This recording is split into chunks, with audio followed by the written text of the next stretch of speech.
넘어서 8장 31절에서 39절. 성경책 없는 분들은 앞에 화면 보시고 또 주보를 보시면 나와 있으니까 주보도 보시고요. 자, 우리 한 절씩 교독하겠습니다. 그런즉 이 일에 대하여 우리가 무슨 말하리요? 만일 하나님이 우리를 위하시면 누가 우리를 대적하리요? 자기 아들을 아끼지 아니하시고 우리 모든 사람을 위하여 내주시니까 어찌 그 아들과 함께 모든 것을 우리에게 주시지 아니하겠느냐. 누가 능히 하나님께서 택하신 자들을 고발하리요? 의롭다 하신 이는 하나님이시니. 누가 정죄하리요? 죽으실 뿐 아니라 다시 살아나신 이는 그리스도 예수이시니 그는 하나님 우편에 계신 자요 우리를 위하여 간구하시는 자신이라. 누가 우리를 그리스도의 사랑에서 끊으리요? 환난이나 공고나 박해나 기근이나 적신이나 위험이나 칼이냐? 기록되었노라. 우리가 종을 주를 위하여 당함을 위하여 도살당할 양같이 여김을 얻었나이다. 그러나 이 모든 일에 우리를 사랑하시는 이로 말미암아 우리가 넉넉히 이기느니라. 내가 확신하노니 사망이나 생명이나 천사들이나 권세자들이나 현재 일어나 장래이나 능력이나 함께 읽겠습니다. 높음이나 깊음이나 다른 어떤 피조운 일이라도 우리를 우리 주 예수 안에 있는 하나님의 사랑에서 끊을 수 없느니라. 아멘. 우리 서로 인사 나누도록 하겠습니다. 예수는 그리스도이십니다. 이 자리에 함께 하신 것이 주님의 축복입니다. 주님의 축복입니다. 예수님의 이름으로 사랑하고 축복합니다. 예수님의 이름으로 사랑하고 축복합니다. 아멘. 이렇게 함께 예배를 드릴 수 있어서 너무나 감사하고 또 오랜만에 나오신 분도 계셔서 너무 감사합니다. 제 목소리가 좀 많이 안 좋아요. 이게 목 치료만 받으면 이렇게 목이 좀 잠깁니다. 그래서 오늘 좀 목소리가 듣기 불편하시더라도 양해를 해주시기 바랍니다. 예수님을 믿는 믿음이 선물로 주어진 그리스도인, 그 그리스도인들은 예수님이 받으실 그 영광에 함께 하게 된다라고 지난 시간에 공부했잖아요. 그죠? 그런데 영광만 함께 받는 것이 아니라 반드시 고난도 함께 받아야 된다라고 말씀을 해요. 그렇지만 이 고난을 받는 것이 그리스도인들에게는 축복이다라고 말씀을 하면서 지난 우리가 3주간 동안에 그 축복이라고 하는 근거에 대해서 살펴보았단 말이에요. 그리고 지난 시간에 또 마지막 축복의 근거를 살펴보면서 강조했던 게 뭐냐면 그리스도인이 좋아하는 그런 구절 중에 하나예요. 합력하여 선을 이룬다. 합력하여 선을 이룬다. 그 말씀을 이렇게 강조했는데 이 말씀을 올바르게 해석하고 우리가 이해하자라고 말씀드렸죠. 자칫 잘못하면 이 말씀을 통해서 배가 산투포로 갈 수도 있습니다. 산으로 갈 수도 있어요. 합력하여서 선을 이룬다라는 것은 하나님께서 창세전에 계획하신 그 구원 사역을 말하는 거죠. 구원 사역. 그 구원 사역을 의미하는 거고 사도 바울은 이 말씀이 하나님의 구원 사역이다라는 것을 깨달았어요. 그러고 난 다음에 하나님의 뜻대로 부르심을 입은 성도, 여러분들이 되겠죠? 성도는 하나님께서 계획하신 구원 과정 안에서 반드시 구원을 성취하신다라는 것을 합력하여 선을 이룬다라는 말씀의 의미로 사용했단 말이에요. 그리고 이 바울이 깨달았던 이 합력하여 선을 이룬다라고 하는 말씀의 의미는 모든 성도들은 반드시 이 의미를 깨닫게 된다는 사실을 기억하시기 바랍니다. 그러니까 우리가 흔히 듣던 얘기잖아요. 합력하여 선을 이룬다. 정말 좋아하는 구절이기도 합니다. 그래서 나에게 있는 모든 문제들이 하나님께서 합력하여 선을 이루어 주실 것이다. 모두 해결해 주실 것이다. 라고 생각을 하고 기쁨으로 감사함으로 그 구절을 인용하면서 기도를 많이 하시기도 해요. 그런데 이것을 살펴보니까 그런 의미가 아니었다라는 겁니다.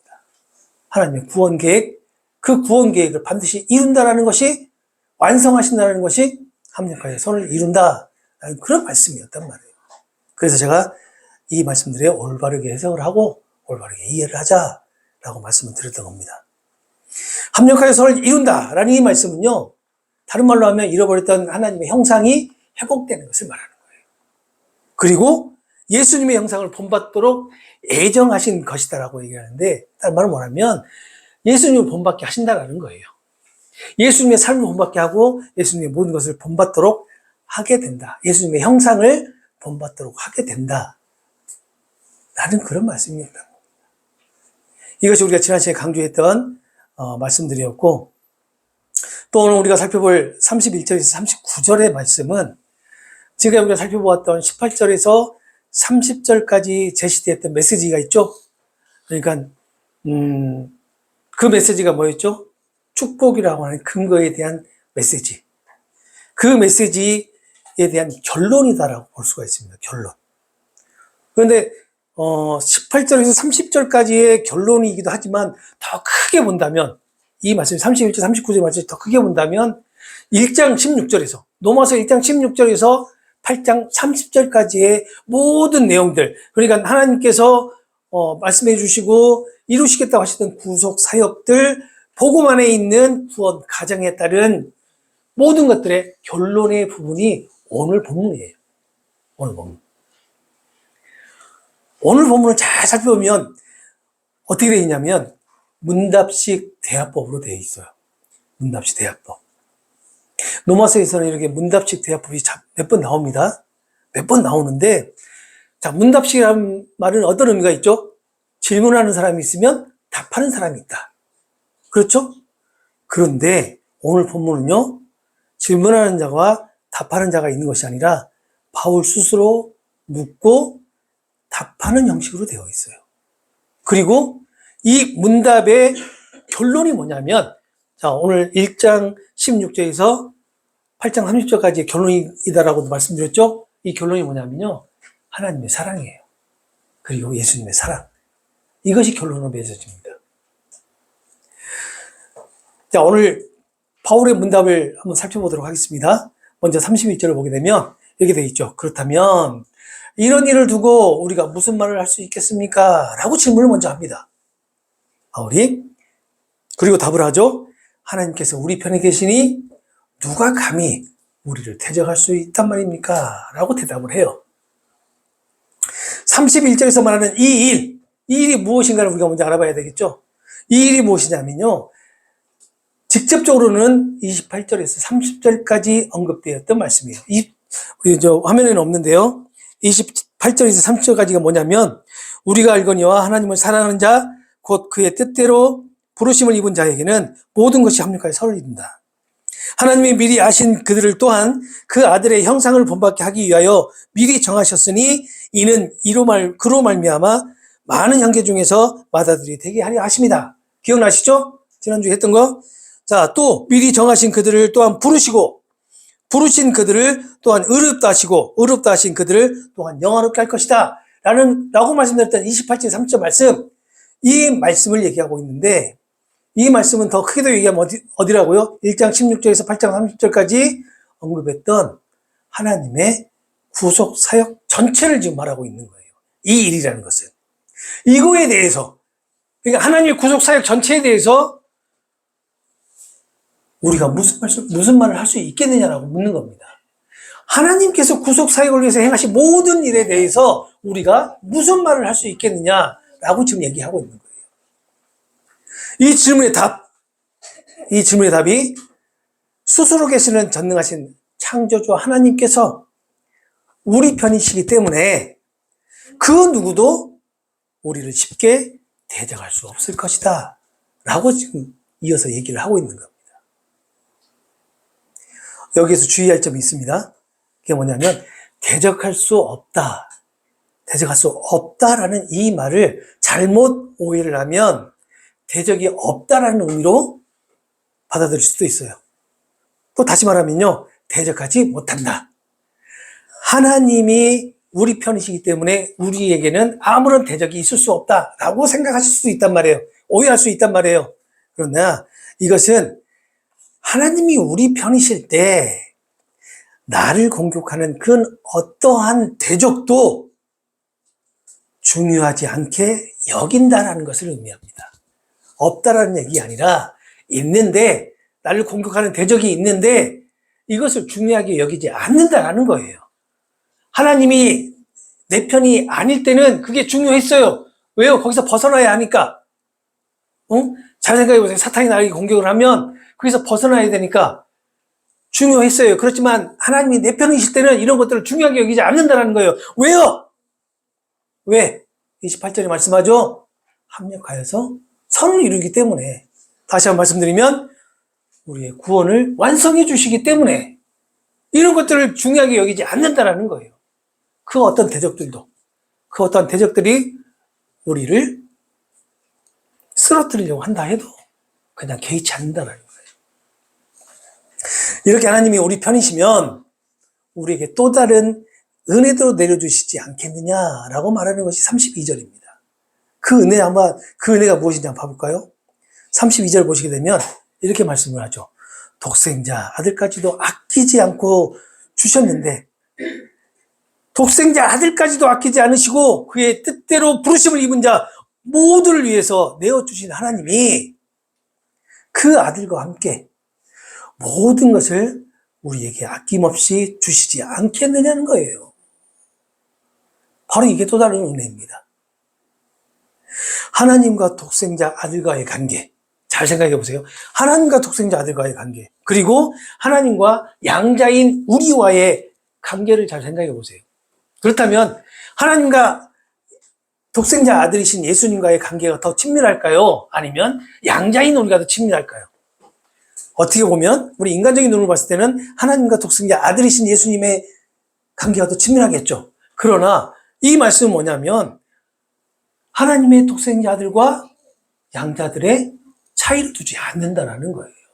그러니까 예수님께 받으신 모든 권세와 능력과 모든 것, 하나님 나라까지 똑같이 우리에게, 양자인 우리에게 똑같이 주시겠다 라는 말씀을 하고 계시는 겁니다. 하나님 백성들이 받을 그 영광을 위해서 필요한 모든 것을 다 주신다라는 그런 확신을 심어주는 그런 말씀이라고 할 수가 있어요. 이 말씀에 혹시 이해 있으세요? 하나님께서 우리에게 이렇게 주신대요. 독생자이신 예수님에게 주셨던 그 모든 것 똑같이 양자인 우리에게도 주신다라고 합니다. 이거에 뭐 이해 있으세요? 이해 있으시면 말씀하세요. 아무도 이해 없죠? 맞아요. 이게 바로 은혜란 말이에요. 또 다른 은혜. 합력하여 선을 이루어서 우리를 구원하시겠다라고 하는, 구원을 완성해 주시겠다는 그 은혜 말고도 또 이렇게 예수님과 똑같이 우리를 대해 주시겠다라고 지금 하시는 이 말씀이 이거보다 더 큰 은혜가 있을까요? 어떤 자들에게 이렇게 해주신다고요? 그의 뜻대로 부르심을 입은 자들. 창세전에 택함을 받고 지금 이 자리에 앉아서 함께 예배를 드리는 모든 사람들에게 다 이렇게 해주시겠다는 겁니다. 이것이 바로 하나님의 백성들이 받을 영광이에요. 이 영광을 위해서 필요한 모든 것들을 다 제공해 주신다는 거예요. 너무 감사하지 않으세요? 네. 저는 이걸 준비하면서, 이걸 해석하면서, 야, 나 엄청 부자구나.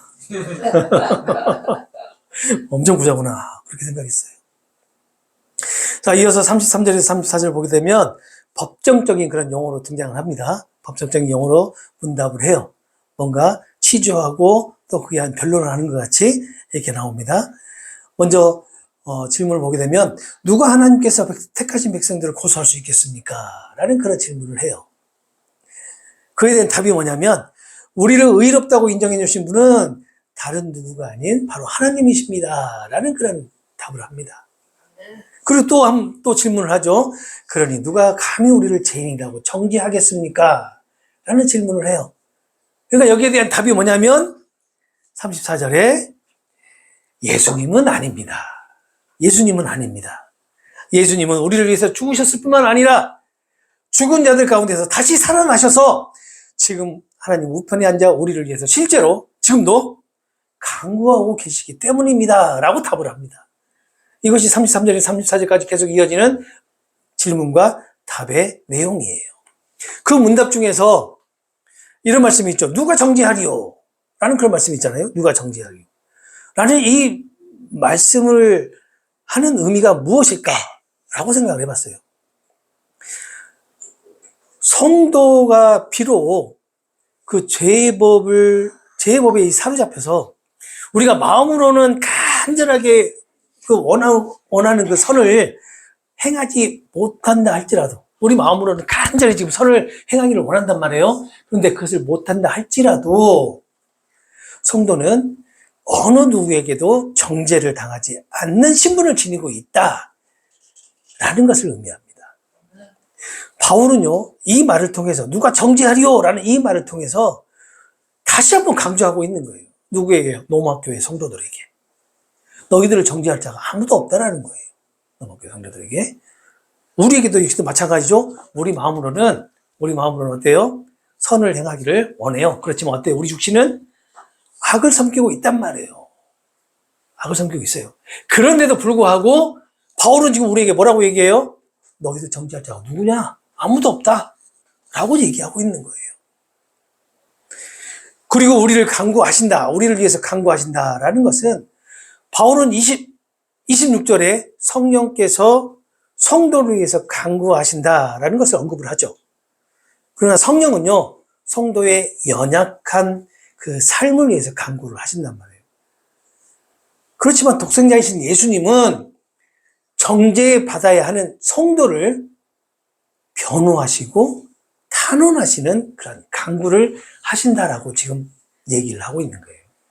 우리가 성령의 간구 탄식에 대해서도 공부를 했었죠. 그게 누구의 뜻대로 하는 거예요? 하나님의 뜻대로. 하나님의 뜻대로 성령이 우리를 위해서 간구하고 탄식하신단 말이에요. 그렇지만 오늘 예수님, 독생자이신 예수님은 우리의 구원을 위해서 하나님께 간구하시고 변호하시고 탄원하시는 분이시다라고 지금 얘기를 한단 말이에요. 이런 분이 계시기 때문에 누가 정죄하겠느냐라고 하는 겁니다. 아무도 정죄할 자가 없다라는 거예요. 그러면서 다시 또 질문을 합니다. 35절에 누가 우리를 그리스도의 사랑에서 끊을 수 있겠습니까? 라고 질문을 해요. 여러분들에게 질문 한번 해보겠습니까? 누가 여러분들을 그리스도의 사랑에서 끊을 수 있을까요? 있어요. 뭐가 없어요. 있어요. 여러분 스스로가 끊잖아요. 여러분 스스로가. 내가 끊잖아요. 내 자신에게. 안 그런가요? 우리 자신이 끊잖아요. 우리 자신이. 그런데 하나님은 우리 자신이 끊어내려고 하는 그것을 어떻게 해요? 놔줘요? 안 놔줘요? 안 놔주시잖아요. 그래서 끊어지지 않는 거란 말이에요. 그게 하나님의 사랑이고 예수님의 사랑이다라고 얘기를 하는 겁니다. 어느 누구도요, 성도를 대적할 수 없어요. 그리고 또 송사할 수도 없어요.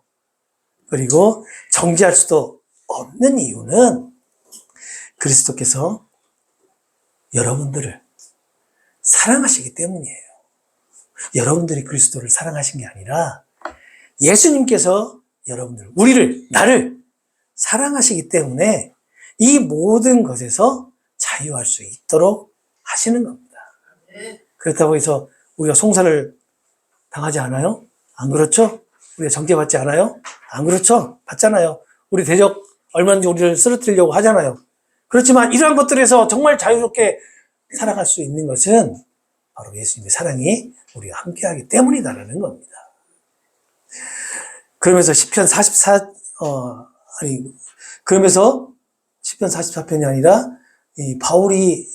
바울 자신이 직접적으로 경험했던 것을 쭉 나열을 하죠. 그 나열하는 내용이 환난, 공고, 박해, 기근, 적신, 위험, 그리고 칼이다라고 쭉 격신을 합니다. 하지만 이러한 것들도 예수님의 사랑에서 바울 자신을 끊을 수 없었다라고 얘기를 하는 거예요. 이런 것들이. 자, 환난, 공고, 박해, 기근, 적신, 위험, 칼, 이 모든 것들이 지금 우리 주변에서 매일 일어나는 것들이에요. 여기 칼이라고 하는 게 뭐냐면, 뭘로 해석하면 되냐면요. 전쟁이에요, 전쟁. 지금도 전쟁이 일어나고 있죠. 모든 것들이 내 주변에서 일어나는 것들이에요. 저런 것들이. 그런데 바울은요, 저러한 7가지의 이러한 일들도 예수님의 사랑에서 바울 자신을 끊을 수 없었다라고 얘기를 하고 있어요. 그렇다면 이 말씀이 우리에게도 적용이 된다면 그 어떠한 상황에서도 예수님의 사랑에서 우리를 끊어낼 수 없다라는 말이 되겠죠.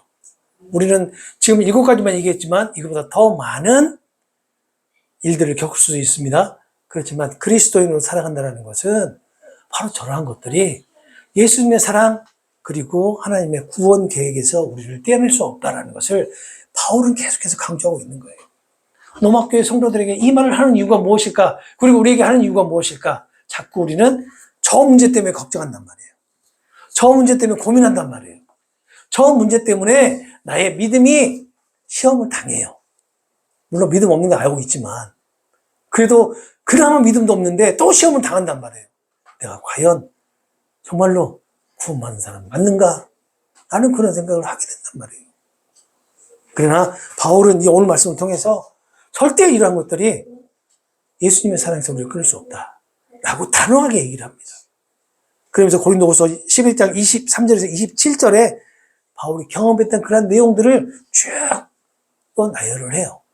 나중에 한번 살펴보시기 바랍니다. 그러면서 시편 44편 22절 말씀을 인용해서 이렇게 말을 하죠. 36절을 보게 되면 우리가 종일토록 주님을 위하여 죽음의 위험을 당하고 또한 도살당할 양처럼 취급당하며 살아간다. 지금 우리 삶이 그래요. 우리 삶이. 이 세상이라고 하는 우리를 넘어뜨리려고 항상 기회를 보고 있는 사탄이라고 하는 그 대상으로부터 죽음의 위협을 당하고 그리고 도살당할 양처럼 매일매일 취급당하면서 살아간다는 겁니다. 고난으로부터 전쟁까지 35절에 열거했던 그러한 것들도 로마교회 성도들 그리고 오늘날 그리스도인들을 예수님의 사랑에서 끊을 수 없었다라는 것을 얘기를 하기 위해서 인용을 하는 겁니다. 오히려 있잖아요. 이러한 것들은 하나님이 그리스도인을 그 아들의 형상을 본받도록 사용하는 모든 것들의 일부, 한마디로 하면 도구로 지금 사용하고 있는 것에 불과하다는 거예요. 이러한 것들이 환난, 공고, 박해 이러한 것들이 예수님의 형상을 본받도록 하기 위해서 사용하시는 방법이라는 겁니다. 도구라는 거예요.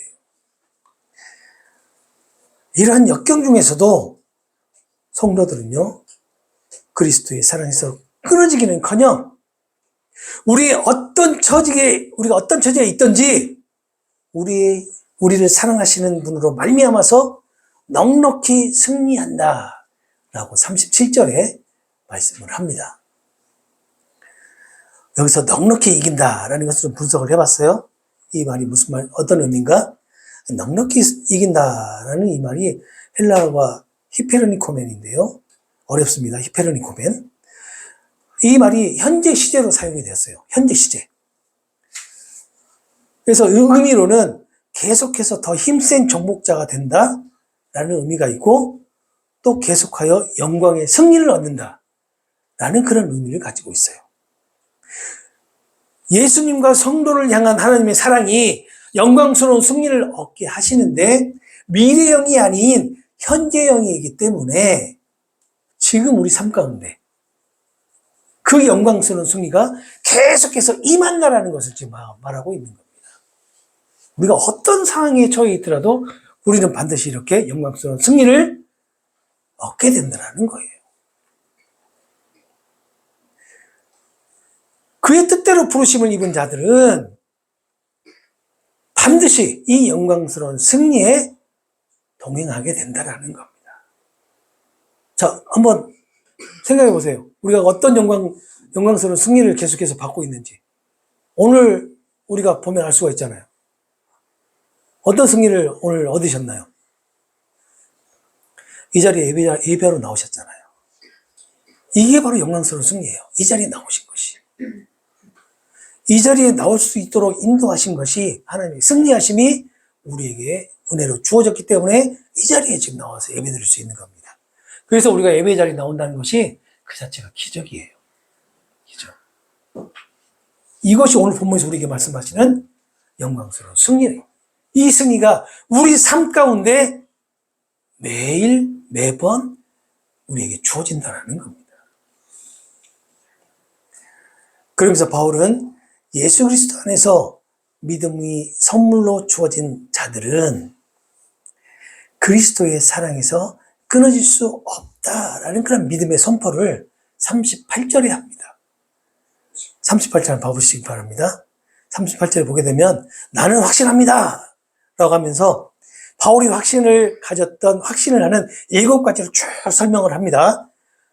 죽음도 생명도 이렇게 얘기를 하는데, 죽음 생명은 뭐냐면 성도들이 죽든지 살든지 하나님 앞에 있다라는 것을 확신하고, 그리고 천사들도 하늘의 다른 통치자들도, 이것은 하나님과 구속받은 자들의 관계를 타락한 천사들도 또 그리고 마귀들도 방해할 수 없다라는 것에 대한 확신, 그리고 현재 존재하는 것들, 다가오는 것들, 이것은 우리에게 알려지지 않는 것들, 예를 들어서 8장 35절에 말씀했던 그런 역경들이 있죠.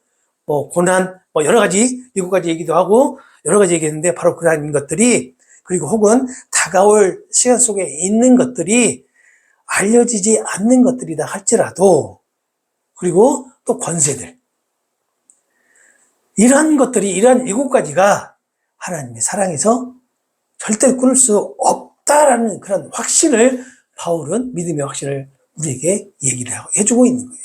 여기서 말하는 권세라는 것은 뭐냐면, 물론 사탄과 마귀일 수도 있지만 이 인간 권세다일 수도 있어요. 그러한 모든 일들에서 우리를 절대 끊을 수 없다, 하나님의 사랑에서 끊을 수 없다라는 그런 확신의 믿음을 선포하고 있는 것이 바로 38절이에요.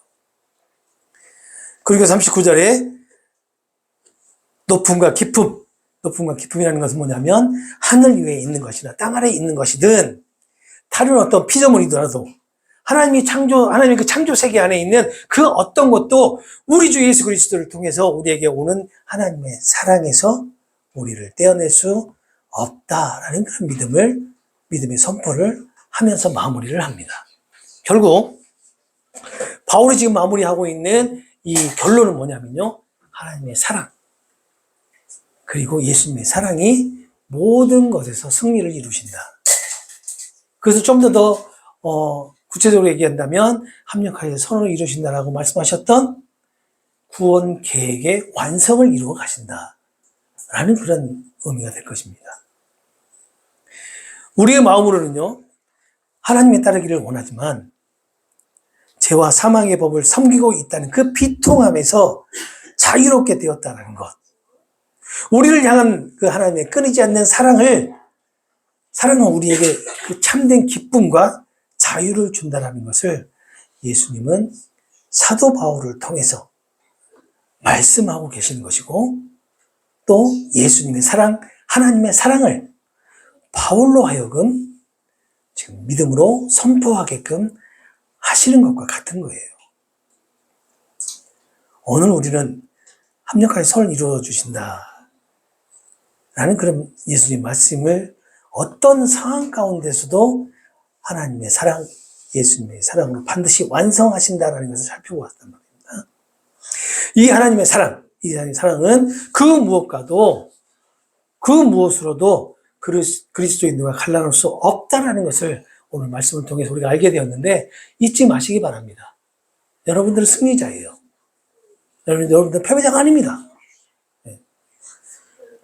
그래서 그리스도인들이 현재의 고난과 박해를 넉넉하게 극복하고 또 견디고 또 이겨낼 수 있도록 하시는 것은 하나님의 사랑, 예수님의 십자가 사랑이 언제나 여러분들과 함께 하기 때문이 아닐까라는 생각이 듭니다.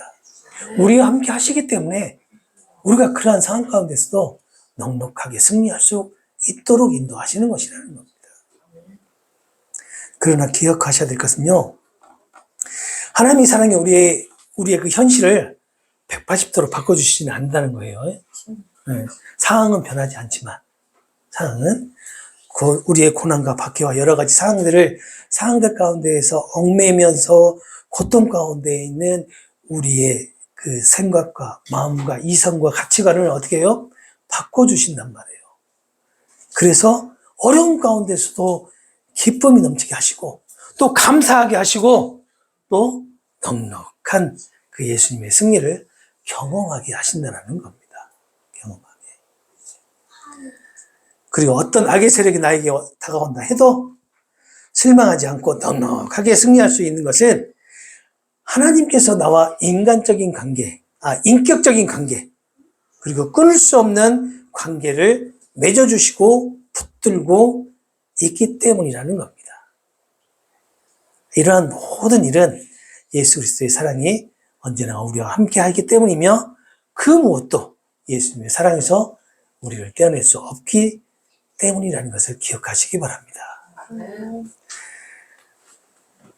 죄와 죽음의 지배를 받는 우리에게 찾아오는 이 땅에서의 고난과 또 우주적인 그 악한 세력들에게서 우리를 구원하시는 하나님의, 예수님의 그 사랑은요, 곧 하나님의 사랑이에요. 그리고 이 사랑은요, 그리스도인의 삶을 변화시키는 원동력이 된다는 것을 기억하시기 바랍니다. 그래서 예수님은 요한복음 3장 16절에 이렇게 말씀합니다. 하나님이 세상을 이처럼 사랑하사 독생자를 주셨으니 이는 그를 믿는 자마다 멸망하지 않고 영생을 얻게 하려 하심이라. 여기서 말씀하시는 세상이 우리가 알고 있는 세상이 아니고 오늘 본문에서 말씀하시는 하나님의 사랑에서 끊을 수 없는 자를 의미한다는 것을 잊지 마시기 바랍니다. 이 시간 우리 함께 기도할까요?